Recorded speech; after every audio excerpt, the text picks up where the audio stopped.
وارث علوی کی تنقید نگاری، تعارف و تمہید۔ جدید اردو تنقید کو جن نقادوں نے ثروت مند بنایا ان میں وارث علوی کو ایک خاص مقام حاصل ہے۔ وارث علوی نے اپنا ادبی سفر اس عہد میں شروع کیا تھا جب ترقی پسند تنقید عروج پر تھی۔ مارکسی فکر کو ایک معتبر کسوٹی کا درجہ حاصل تھا۔ پورے ادبی منظرنامے پر ترقی پسند تحریک کے اثرات کا غلبہ تھا۔ نئی تعلیم یافتہ نسلوں کو ایک نئے خواب کی ضرورت تھی جسے ترقی پسند تحریک نے مہیا کیا۔ ادب اور سماج، ادب اور اخلاق، ادب اور آفاقیت، ادب اور موضوع حیات کا مسئلہ، ادیب کی ذمہ داری، ادب اور عوام وغیرہ عنوانات میں نیا پن تھا جن میں غور و فکر کا ایک نیا باب کھل گیا۔ تاثراتی اور مکتبی نوعیت کی تنقید کے حق میں یہ ایک بڑا چیلنج تھا۔ گویا تنقید محض کلاسیکی بلکہ روایتی نظام بلاغت کے دائرے سے نکل کر زندگی کے وسیع تر میدان کی راہ لیتی ہے۔ وارث علوی نے ترقی پسند تحریک کا عروج اور پھر جدیدیت کے شور میں اس کا زوال بھی دیکھا۔ وارث علوی کی تنقید ہم بآسانی غیر نظریاتی کہہ سکتے ہیں۔ جس طرح آل احمد سرور کی تنقید اور ان کا رویہ غیر نظریاتی ہے، اسی طرح وارث علوی کے تنقیدی رویے بھی غیر نظریاتی ہیں۔ ان دونوں نقادوں نے بارہا اپنے غیر نظریاتی ہونے کا دعویٰ بھی کیا ہے کہ کہنے کا مقصد بس اتنا ہے کہ وہ غیر وابستہ ہیں، گویا نظریاتی طور پر وہ کسی ایک ادبی یا غیر ادبی نظریے کے محکوم ہیں اور نہ پابند۔ ذہن و ضمیر کی آزادی انہیں عزیز ہیں۔ آل احمد سرور اور وارث علوی کا علم وسیع ہے۔ ادب کے تقاضوں کو وہ بخوبی سمجھتے ہیں۔ روایت کے عمل اور اس کی اہمیت کا انہیں علم و اقرار ہے۔ ان ادبی اور غیر ادبی نظریات و تصورات سے بھی ان کی آگہی ثروت مند ہے جن سے ان کے عہد کا سراغ وابستہ ہے۔ اپنی تمام تر آگاہیوں کے باوجود دونوں روشن خیال اپنے انتخاب کے عمل میں آزاد ہیں۔ وارث علوی کی تنقید اس معنی میں بھی ایک الگ شناخت رکھتی ہے کہ وہ ہمیشہ اقرار و اثبات کی طرف مائل نہیں رہتی، اسے انکار کرنا بھی آتا ہے۔ وہ بار بار سوال کرتی ہے، شک کرتی ہے، شکوہ کرتی ہے اور اکثر اونچی آواز میں احتجاج بھی کرتی ہے۔ انکار کی اس روایت کے سلسلے کو کلیم الدین احمد سے جوڑا جا سکتا ہے۔ کلیم الدین احمد کو عیب زیادہ دکھائی دیتے تھے، خوبیوں پر ان کی نظر کم ہی جاتی تھی۔ وارث علوی کو بھی عیوب زیادہ نظر آتے ہیں اور مشکل ہی سے خوبیوں کی طرف ان کی نظر جاتی ہے، لیکن جب کوئی خوبی یا خوبیاں انہیں اپنی طرف متوجہ کرتی ہیں تو پھر ان کے قلم سے ہزار کونپلیں پھوٹنے لگتی ہیں اور تعریف و ستائش میں جذبات کے بے قابو ریلے میں کہیں کے کہیں نکل جاتے ہیں۔ یہی صورت اس وقت نظر آتی ہے جب کسی نظریہ، کسی ادیب یا مجموعی طور پر عصری ادب و تنقید سے انہیں اختلاف ہوتا ہے۔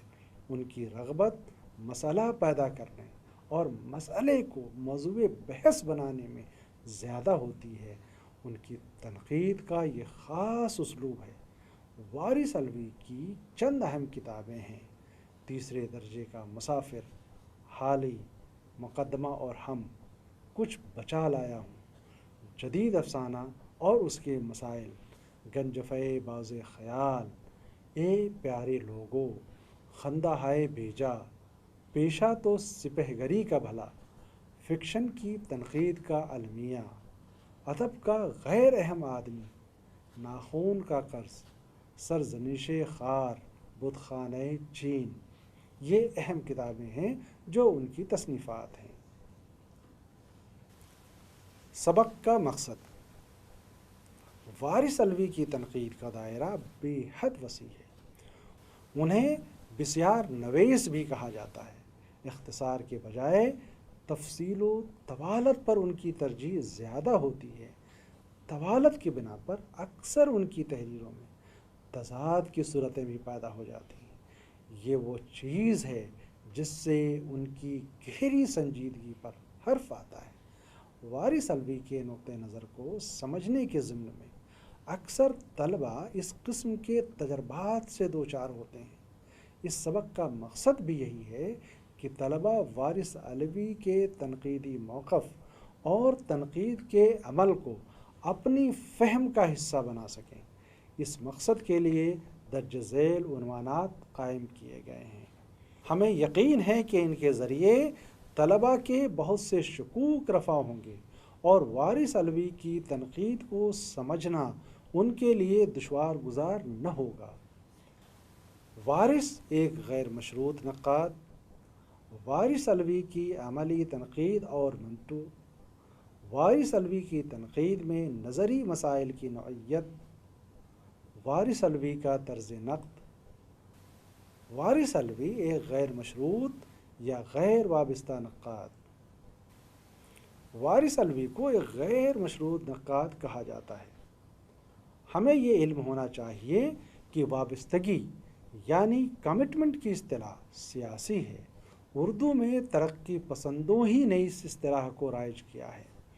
ظاہر ہے ایک مشروط ذہن کسی ایک سیاسی نظریے کا پابند ہی نہیں ہوتا، محکوم بھی ہوتا ہے۔ اسے یہ گمان ہوتا ہے کہ ادب تمام سماجی اور طبقاتی مسائل کا مظہر ہی نہیں ہوتا اور نہ ان مسائل پر تنقید کرنے سے اس کا منصب پورا ہوتا ہے، بلکہ اسے ان مسائل کے حل کے لیے بھی جد و جہد کرنا چاہیے۔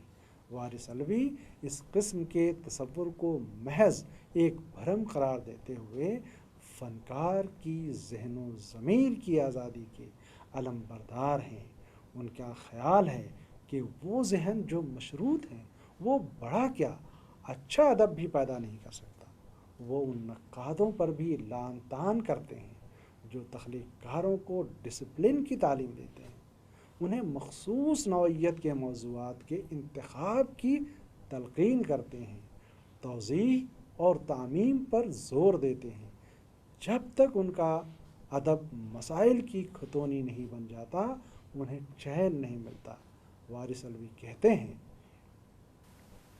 ہمارے یہاں ادبی تنقید کی مسند پر وہ لوگ براجمان ہیں جن کی جیب میں سماجی اصطلاحات کے چند پتھر ہیں، سو ہر آتے جاتے پر پھینکتے رہتے ہیں۔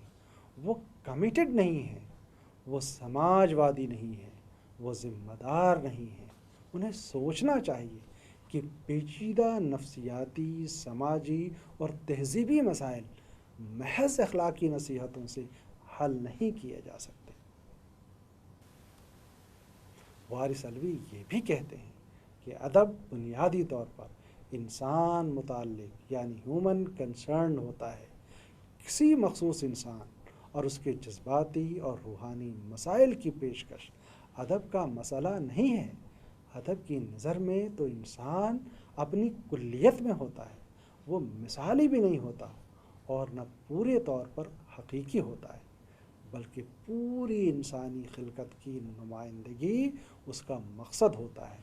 ہم ایک فرد کے ذریعے کروڑوں انسانوں تک پہنچ سکتے ہیں۔ تجربے کے لحاظ سے ہر فرد دوسرے فرد سے مختلف ہے، لیکن اپنی جذباتی حیثیت کے طور پر وہ ایک دوسرے کا اس بات کرتا ہے۔ فکشن میں چیزیں بڑی حد تک واضح اور مانوس ہوتی ہیں۔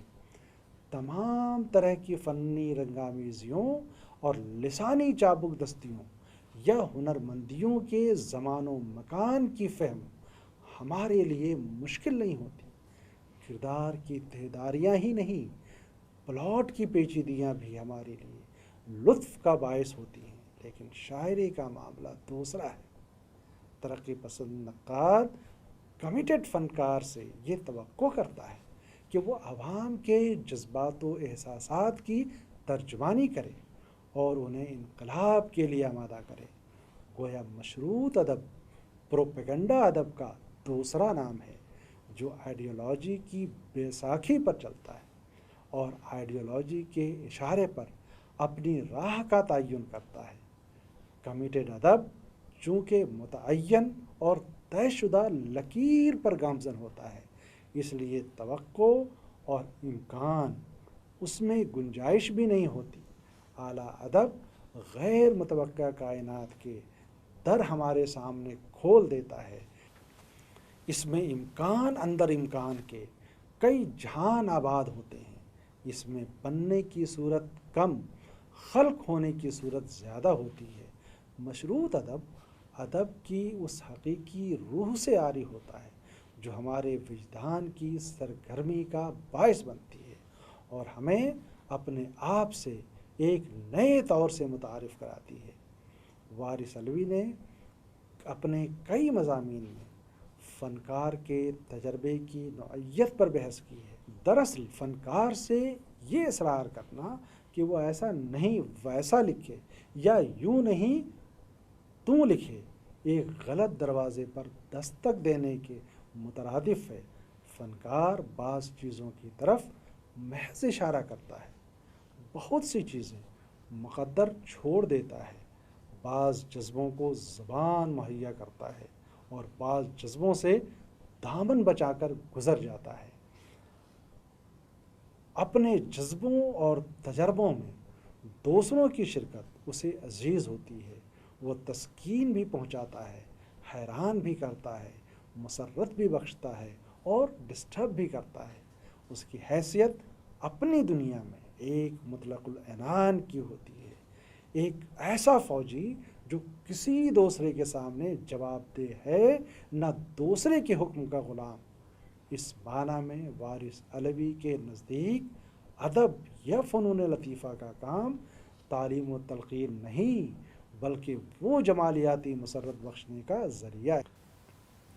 وارث علوی کی عملی تنقید اور منٹو۔ وارث علوی نے ادب و تنقید کے مسائل پر کئی مضامین لکھے۔ وارث علوی کا طرز نقد مناظراتی ہے، وہ تشریح بھی کرتے ہیں، تجزیہ بھی کرتے ہیں اور دعویٰ بھی۔ یہاں تخلیق یا تخلیق کار کی قدر و قیمت بھی آنکتے ہیں۔ ظاہر ہے تنقید نہ تو محض تشریح ہے اور نہ ترجمانی۔ تجزیے کے بغیر اس کی کوئی قیمت نہیں۔ اچھے برے کا فیصلہ بھی اس کے عمل کا ایک حصہ ہے۔ چونکہ ہر نقاد اپنی ترجیحات کے مطابق فیصلہ کرتا ہے، اس لیے اسے بھی حتمی قرار نہیں دیا جا سکتا۔ وارث علوی کی تنقید تقریباً تمام متداول آلات نقد استعمال کرتی ہے، دلیلوں کے انبار لگاتی ہے، مغربی فکشن اور مختلف مغربی نقادوں کے حوالوں سے بھی جا بجا اپنی رائے کو تقویت بخشنے کی کوشش کرتی ہے۔ یہی وجہ ہے کہ ان کی تنقید سے زیادہ بحث اور مناظرے کا تاثر فراہم کرتی ہے۔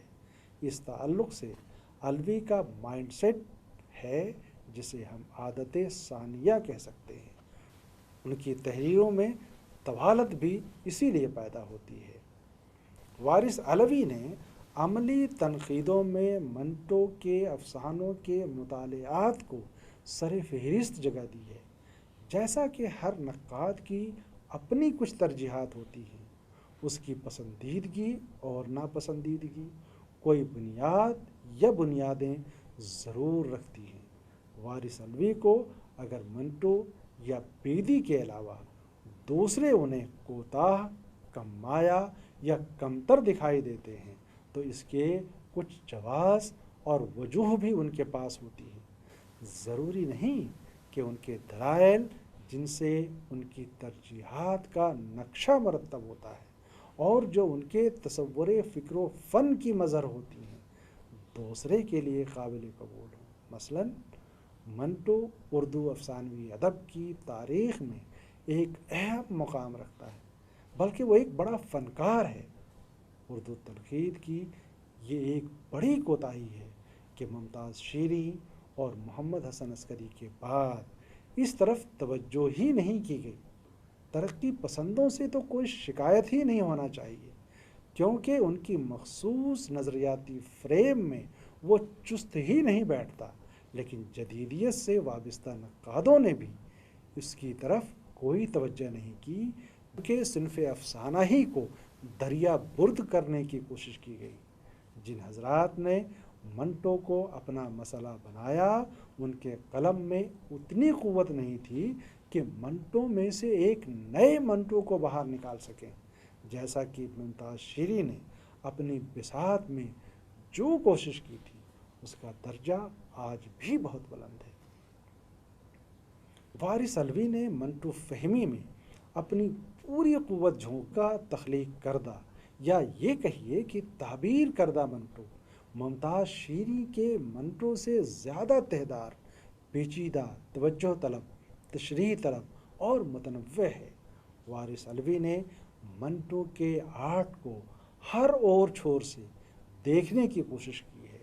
اس کے پلاٹ کی نوعیت کیا ہے، اس کے کردار میں کس قسم کی پیچیدگیاں اور گرہیں ہیں، زندگی اخذ کرنے کا اس کا اسلوب کیا ہے، انسان اپنے خارج اور اپنے باطن میں کتنا انسان ہے، کیا انسان سے اس کا اعتماد اٹھ گیا ہے، کیا وہ قنوطی اور قلبی ہے، کیا اسے چاروں طرف محض بدی ہی بدی نظر آتی ہے، خوبصورتی نام کی چیز اسے دنیا سے غارت ہو گئی ہے۔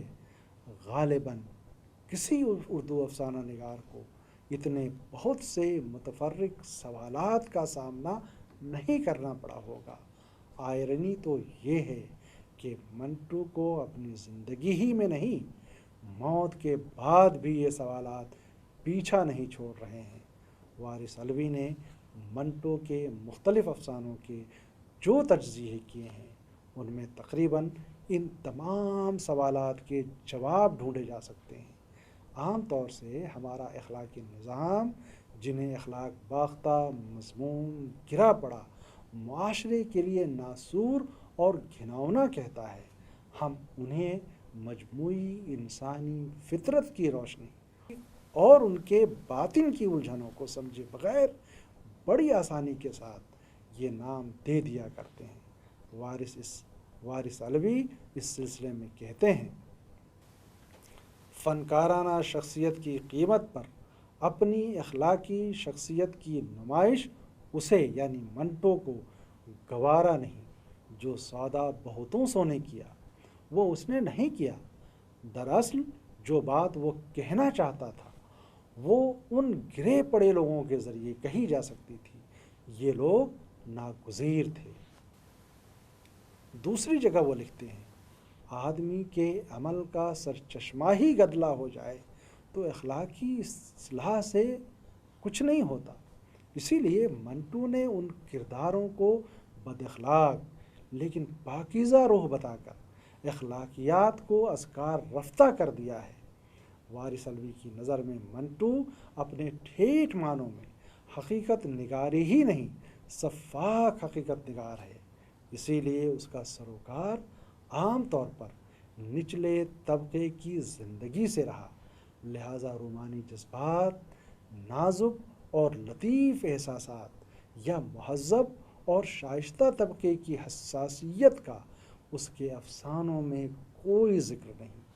جہاں ہر طرف خون کی ہولی کھیلی جا رہی ہو، قتل و غارت گری، لوٹ مار، بشریت کشی اور زناکاری کا بازار گرم ہو، وہاں خوبصورت زندگی کا تصور بھی محال ہے۔ منٹو نے چھوٹی چھوٹی کہانیوں میں بڑے بڑے المیے رقم کر دیے۔ اس کے چھوٹے چھوٹے گرے پڑے کردار جیسے سکینہ بڑے بڑے المیہ ڈراموں کے کرداروں سے آنکھ ملانے کی جرات رکھتے ہیں۔ وارث علوی نے منٹو کے کرداروں کے باطن میں نقب لگا کر ان کی روح کو کسب کرنے کی کوشش کی۔ سگندھی، بابو گوپی ناتھ، سہائے یا باسط وہ نہیں ہیں جو باہر نظر آ رہے ہیں۔ در حقیقت باہر تو ان کا آدھا ادھورا روپ ہے، ان کی اندرونی روح مل کر انہیں پورا آدمی بناتی ہے۔ پھر بھی منٹو کے لیے آدمی مکمل پیدا ہی نہیں ہوا، مکمل آدمی کا تصور محض بھرم ہے۔ وارث الوی نے منٹو کے فن کی گتھیاں بھی سلجھانے کی کوشش کی ہے۔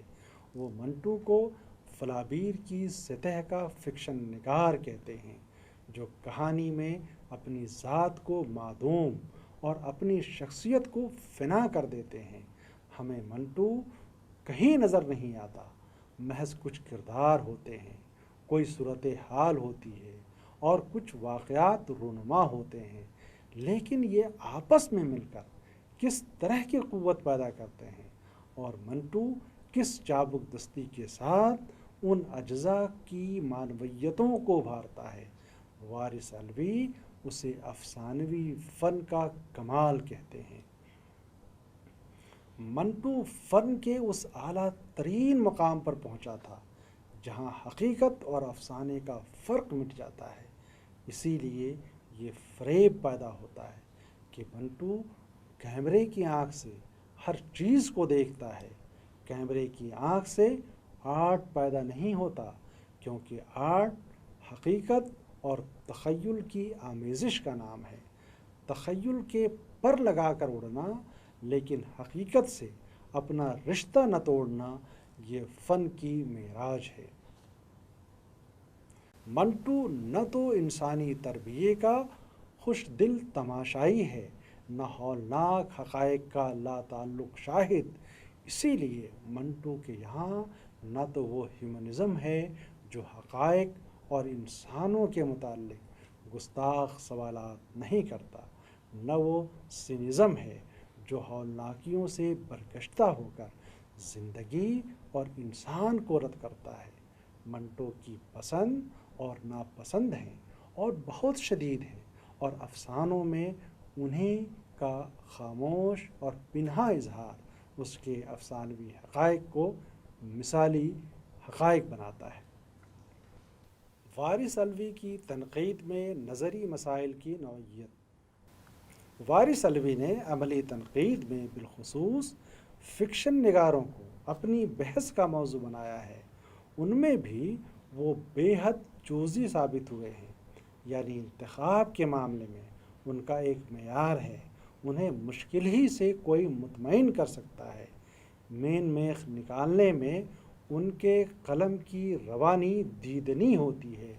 خوب سے خوب تر کی جستجو میں وہ اکثر اردو فکشن نگاروں سے مایوس ہو کر مغرب کے فکشن نگاروں کی راہ لینے لگتے ہیں اور تقابل ان کا مقصود بن جاتا ہے۔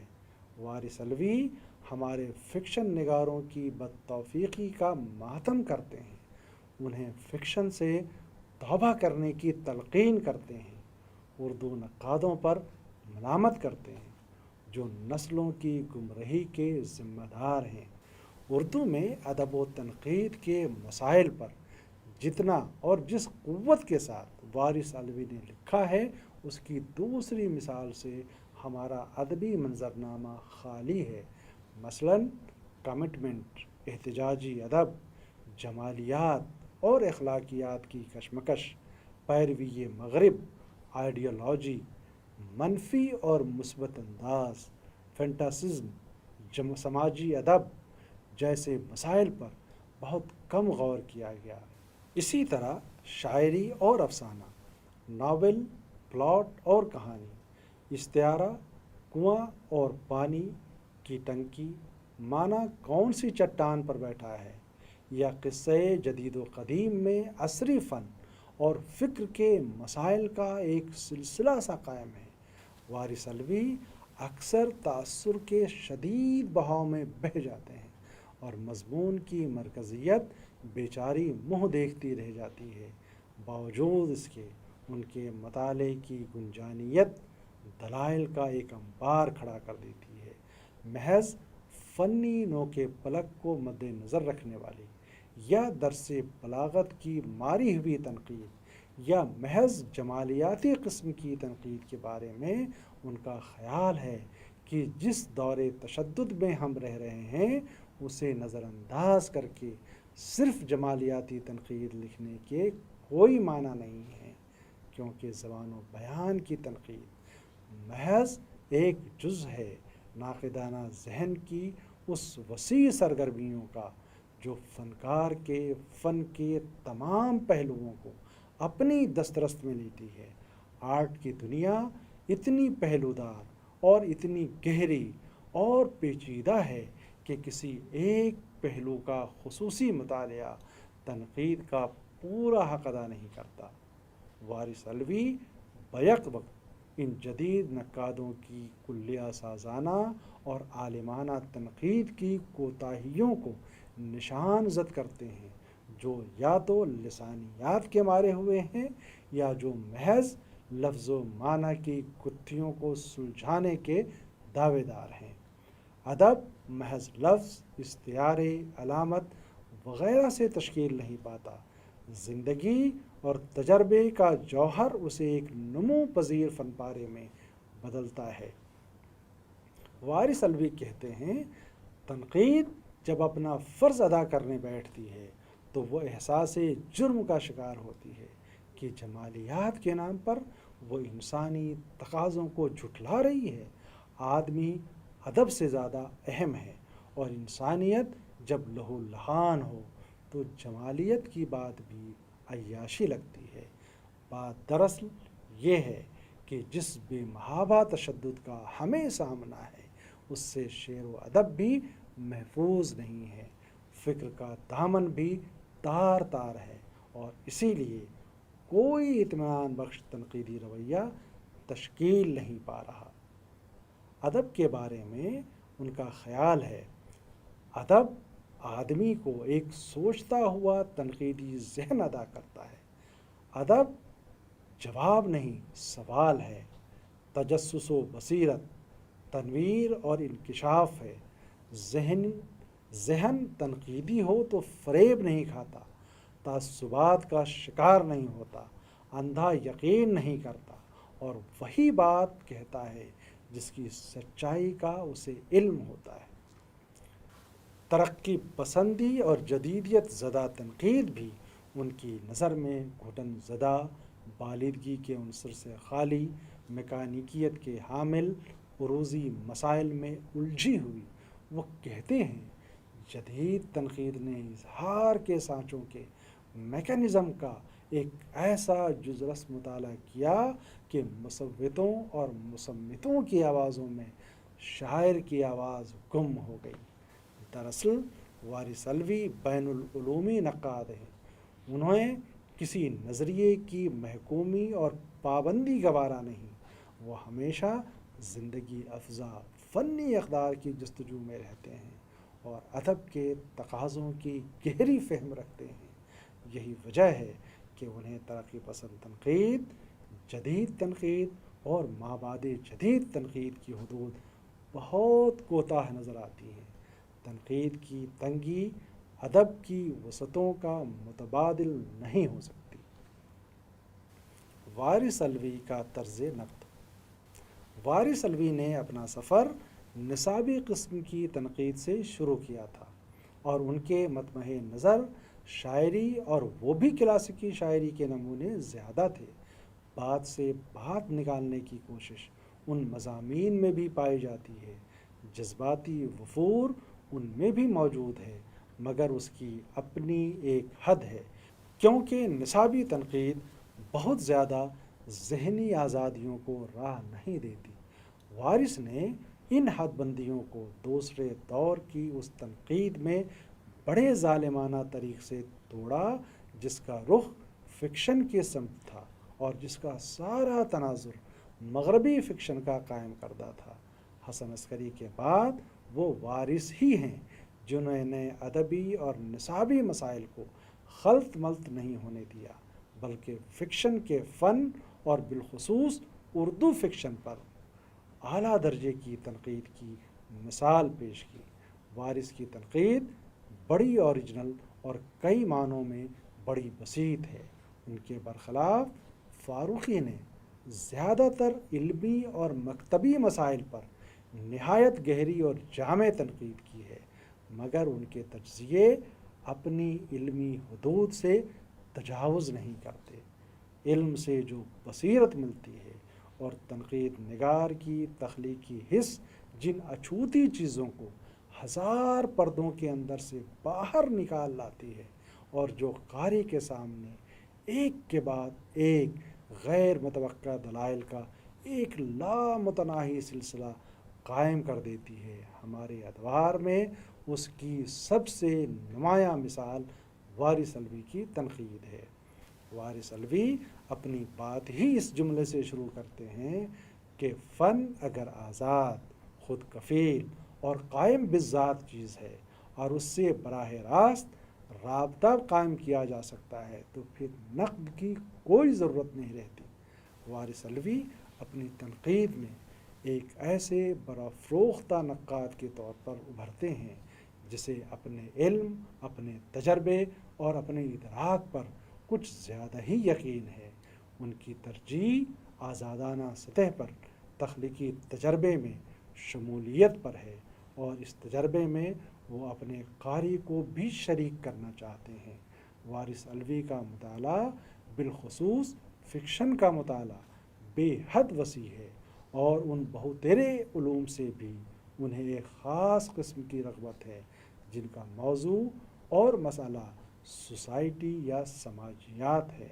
ایک لحاظ سے دیکھا جائے تو فکشن کا سارا فینومینا ہی فیکچول ہوتا ہے، حتیٰ کہ فینٹیسی کی بنیادیں بھی فیکٹس ہی کے بطن میں ہوتی ہے۔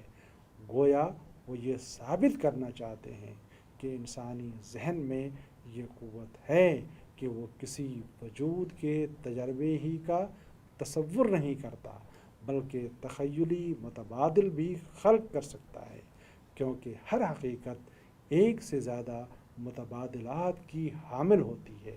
وارث الوی فکشن کے ان مضمرات کو چن چن کر باہر لانے کی سعی کرتے ہیں جن سے ٹیکسٹ کانٹیکسٹ میں بدل جاتا ہے، مگر یہ نیو کرٹیسزم کا کلوز کانٹیکسٹ نہیں ہے۔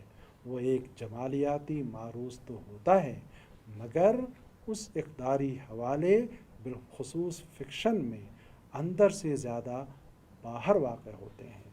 وارث الوی اپنے وسیع تر زندگی اور علم کے تجربے کی روشنی میں فکشن میں مضمر زندگی کی نوعیتوں، ان کے باہمی رشتوں اور ان کی آویزشوں، انسان کی مبہم ترین جذباتی صورتوں اور ناقابل فہم نفسیاتی پیچیدگیوں، اس کے خارجی اور داخلی ضدوں اور ان کے باہمی تنازعوں کو محض اجاگر نہیں کرتے یا محض دہراتے نہیں، یا پلاٹ کو اپنے لفظوں میں بیان کرنے کا نام ان کے یہاں تنقید نہیں ہے، بلکہ بظاہر حقائق کے اندر حقائق کی جو ایک دوسری دنیا آباد ہے اور جو انتہائی سرکش فعال بلکہ اپنے تفاعل میں بڑی حد تک غیر یقینی ہوتی ہے، وارث اس کی سفاکیوں اور اجبار کی صورتوں کا